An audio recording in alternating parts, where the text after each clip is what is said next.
because what I was asking was what is the relevance to jazz? Because I asked you, what do you think Nina Simone would be saying now? And I think what Nina Simone would be saying is, number one, which is a question that I always ask, which is what you and I are going to come back to next year, which is where are the folk? Because it's a burning question. I've been going to jazz gigs for 30 years, Stuart, and trust me, and I've been presenting over a 20-year period, and I know who my audience is, and I know who the audience is at gigs, and I am very grateful to that audience. Don't you get me wrong, I'm absolutely grateful. But you're talking 98% white. That's what you talk. I've been taking photographs because I want to think. I think it's about time I did a thesis, because I think it is. It breaks my heart. Number one, that all Black people don't claim it, because I claim it. I absolutely want it. There is no way, Stuart. It's like, yes, I will have a bit of that. Thank you very much indeed. I am proud that those people did what they did. I know what they did. I know the part that they played in life and in culture and in society. So I want that. And as a Black person living in society where we are today, with all of the, in inverted commas, stuff going on, Stuart, I want that. I'm clinging to that absolutely 100%. That is excellence personified, and it's beauty, and it's courage, and it's danger, and it's anger, and it's truth.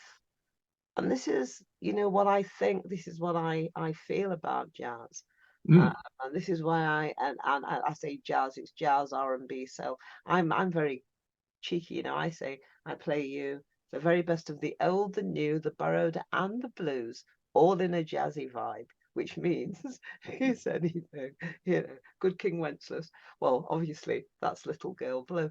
But anyway, seriously, it is that is what I believe is absolutely so very wonderful. Quite right too. But you and I know what the reality of life is for Black folk. So I think, number one, what Nina might be saying is, where are the folk? Because I know that folk used to come out and watch her.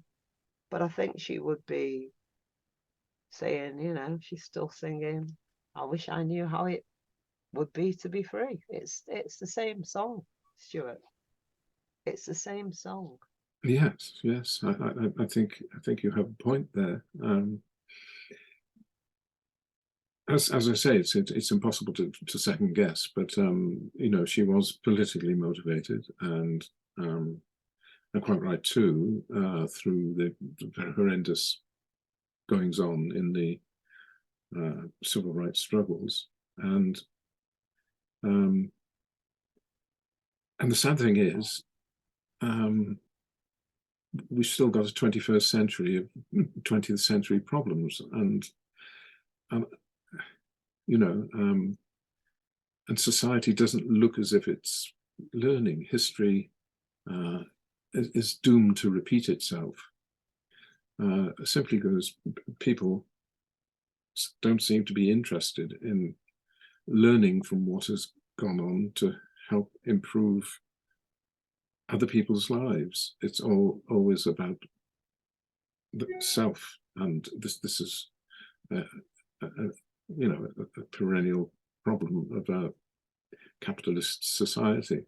Yes, but not for you. And that's the point. You are telling other people about it. You really are sharing that joy and that beauty, Stuart. And I kind of wonder. I mean, I get it, because I'm into the groove, and I hear what you hear. But why don't Black people support jazz? Why? Why don't they dig jazz? Well, I've got no answer to that. And why don't more white people engage with jazz? Well, the answer is they do. I go to these gigs, and honestly, I am excited. And you're not talking about an old group audience. You're talking about an average sort of 30-somethings. They're there, they're cutting out, they've got the vibe, they're into the groove, they're getting it, they're into the music.